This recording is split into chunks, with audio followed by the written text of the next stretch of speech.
Hey Scrappy friends, welcome to the Mad About Mini Pad Paper Hop, where big creativity meets small paper. Today I'm diving into my mini pads and I'm going to show you how to turn those little pages into a full-size fabulous scrapbook layout. These pads might be tiny, but the ideas are mighty. Let's get scrappy with it. So I'm using this wonderful pad here that I have had sitting on the edge of my collections for weeks and weeks and weeks, telling me that I really need to delve into it. It's the Cocoa Vanilla Storyteller. So I've just gone through and selected all the papers that I want to work with, and I'm going to create a very fun, frivolous little layout for my daughter here, who at our trip to Bowral and the Tulip Festival decided that she would give her mummy a flower for her birthday like she used to when she was a little girl, and she removed the bud from the flower plant and handed it to me, and I was like, you're not actually supposed to do that. She says, but I know how to do it properly. She is my landscape gardener, so she thought, I know how to do it without doing any damage. And I went, okay, but you're not really supposed to. But she did, and that flower came home with us in my pocket at first, but then got taken home, put into a bowl of water, and lived for another week. And that's what she used to do as a little girl, was bring me little surprises of flower buds like that. So I thought I'd capture her with her flower bud that she gave me for my birthday, and this is what I'm doing today. So what I've done with my dies, I have cut out from those papers these little circles or little doily type things with my dies, and I'm just going to layer them into the square. Now you saw that I cut that rectangle out of one of the sheets. It was 1/4 inch all the way around. Then I sliced it in half because I wanted it to go as a rectangle the full length of the page, so that I could put in my decorative circles into that layout. Now as you watch how I place this, I wish I had a placement board like Scrapbook Fantasies. I really do need to get one of those, because when I go back and I glue this all down, it does not end up looking like that. It changes, and I actually like how this is sitting now. I do like the end product, I must admit, but I need to stop moving things and then not remembering where they were seated on the layout. So I will think a memory board or a placement board is something that I need to purchase. All right, so what I'm doing here is I have taken a little journaling spot from one of the papers, and I have cut a backing in that peachy color. I am now cutting 1-inch strips here, which I'll turn into fishtail banners, and I'm using those lovely papers. I love a good plaid. Look at that, it's just stunning. And then I am cutting some shorter pieces that are wider than the 1 inch, and they too will become fishtail banners that I use as a feature across the layout, which you'll see shortly. So I'm just getting those fishtail banners completed, and what I've done is I folded the papers strips that I used in half, and then I cut the fishtail into them. And with the wider pieces that I'm cutting here that you can see, I'm also cutting fishtail banners so that they are on both sides of the layout as well, so it balances out.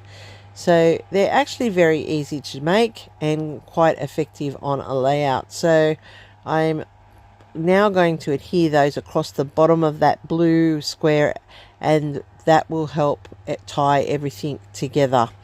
So I'm just going to start sticking down the little circles. As you can see, they are very pretty. They are a set of nesting dies that I purchased that give the doilies, and they are starting at that little tiny I think it's a 3/4 inch really circle, and going right up to about a 3-inch circle. So I do like those, and they looked perfect for this because of the flowers in the photo.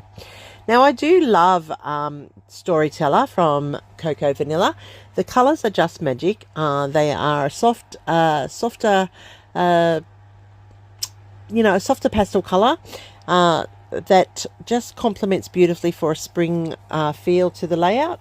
And I am using a Stampin' Up background there, which is a wood grain or a wood veneer, and everybody knows I love wood veneer as a background, or actually anywhere on a layout. It just looks amazing. So this has tied beautifully together for this layout. There is a full playlist that I will have linked down below of all the people that are playing along. It is always interesting to watch what other people create with their mini pads, because they are a forgotten resource. We do have stashes of them. People, like, if you're like me, I've got so many I don't even know what to do with them. But they are a good way to get creative with as well. The smaller designs are often very effective on a layout, especially if they're used in features like banners and these doilies here. So as you can see, I'm just fiddling with the placement here to make sure that they're going to sit nicely when I put these banners down. Now the banners will go higher than the blue strip at the bottom, and that's okay because I didn't really want to see the blue strip, but it was just convenient to cut out the rectangle to make sure that I had that shape in place on the layout. And I'm using my double-sided tape just to push these down, and you can just see that I'm starting to stagger the heights and the widths of the banners so that they're overlaying and overlapping across that bottom part as a feature.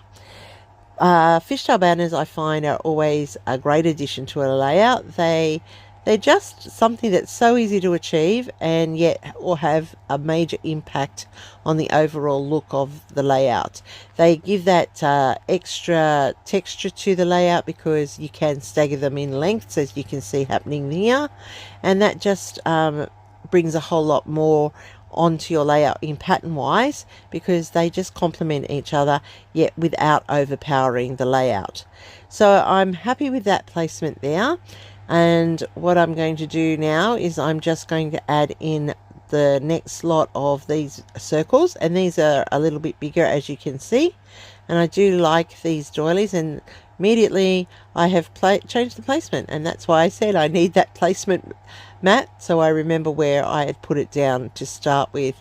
Now I am adding the green to the top, and that's adding some counterbalance of color that you can see from the green to the bottom to the top, and that's just how you can balance out your pattern papers. I'm going to change out where I put the colors of these ones, and I'm going to start with a big blue one and then move into the smaller patterned one underneath once the photo goes down and I can see it better in an overall effect. I do love how that's sitting on the page. I've changed my mind where I'm going to put that banner, that extra doily type shape, and I'm just building it up steadily from here. Now I am going to use foam tape here to pop up the journaling square, and that's just to add dimension to the layout and, as I say, points of interest. So I now am up to the fun part, the embellishing, and I have gone through a whole lot of my embellishments that I have laying around, the ephemera, so that I can tuck it in and match it to this layout. Now you can see that they've gone with lots of the peaches and the pinks and the blues, and I'm just layering it across the layout. I have that film strip there that I want to include, and I have my flower sitting here, and I don't really want to see the wood, and I'm fussing with the placement of the flowers here because I don't want to see the wood through the film strip, and that's going to become important when I put the final placement of the embellishments down. Now auditioning where they sit can take some time. Sometimes it's best to let it sit and you think about it. Other times you just go ahead and do it straight away. When you see my final product, you will notice that the placement is different because I'm going to go off screen in a moment just to glue those into place so that they cover that bottom bar. While that is happening, I have got this acrylic pen so that I can paint my chipboard title. and I'm using it in the peach color. It is a bit more orangey than I would have liked, so I do play with it in a moment and you'll see that. I don't like my chipboard raw. I like to color it in some fashion, so acrylic paint pens are always fantastic for that. These ones are water-based, so I love it. So it doesn't matter if they get anywhere. I can clean them up pretty easily, but I do like to do them on my mat. So I have the word Gorgeous Girl, and I think that's a cute title for this layout, because her handing me the flower brought back memories of when she was a little girl. So proud of herself going up the street and taking the different ones every season and bringing them to me. Now here you can see I am now starting to play with it a little bit more with some different spritzers. I did use weathered paint and I wasn't happy with that, so I've come back again with lumberjack, and that's giving it more of a pinky approach to the chipboard and the key there. And when it dries, it actually just goes more of a bronzy browny color, which matches the wood grain, and you can see that sitting there now. It is not overpowering to the layout. In this little chipboard piece here, there's the tiny dot for the eye, and I've had to cut that apart. That's a little bit tricky because I don't want to lose it, so I'm holding it between my fingers here, as you can see over to the left, so that I don't lose it, and then I'm putting it onto the layout. So I'm using my Nuvo Deluxe glue here just to adhere that chipboard down, and then I have the little key which I'm just going to sit under there.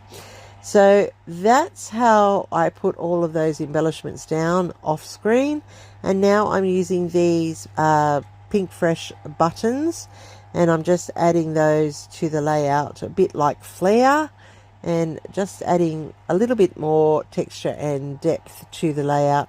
And you can see I'm moving this one around quite a bit to work out where it's going to sit, and I'm just happy for it to sit over there to the side. I did contemplate putting another one up to the top, but I decided that no, it didn't need to go there, and I just have left it as it is. I love the colors in this layout. They are subtle and they do complement the photo. And I am now going to just add in some paint splatters, and I'm using the Dina Wakley white acrylic, and I'm just splattering those in the top left hand corner and the bottom right hand corner. I don't want them all over the layout. I just want them to sit in that top corner, and as I said, this bottom corner, just as a little bit of extra feature, and makes all the difference to the overall appeal of the layout. Adds that little bit of artsy flair to it. So you can see how this is coming together. I have a terrible time with splatters. They either work really well or I struggle to get any on the layout, and I cannot for the life of me explain why that is. It just is something that happens, and it's a little bit annoying. But anyway, there's my layout. I'm pretty happy with the final result. Off screen, I do add some journaling to that journal panel, and you'll see that in the final shots. And this is my layout. And I'm hoping that today I've done something to earn a thumbs up from you. And if I have, please hit that thumbs up like button. And don't forget, if you're new to my channel, I hope you will consider subscribing.